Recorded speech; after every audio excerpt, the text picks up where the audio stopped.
ships large boxes overseas. Good morning. Packham's shipping agents. Can I help you? Oh, yes. I'm ringing to make inquiries about sending a large box, a container, back home to Kenya from the UK. Yes, of course. Would you like me to try and find some quotations for you? Yes, that'd be great. Thank you.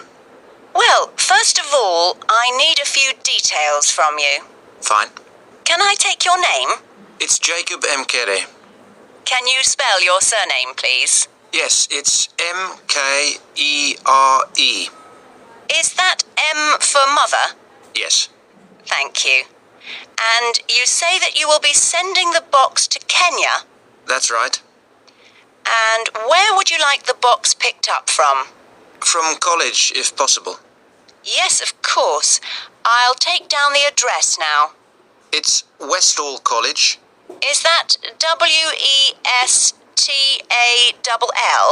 Yes, college. Westall College. And where's that?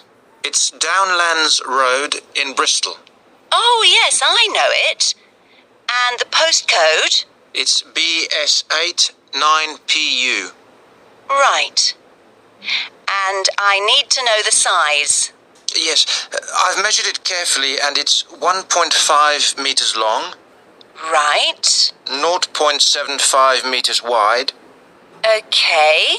And it's 0.5 meters high or deep. Great. So I'll calculate the volume in a moment and get some quotes for that. But first, can you tell me, very generally, what will be in the box? Yes, there's mostly clothes. Okay. And there's some books. Okay, good. Anything else? Yes, there's also some toys. Okay, and what is the total value, do you think, of the contents? Well, the main costs are the clothes and the books. They'll be about £1,500. But then the toys are about another 200. So I'd put down £1,700.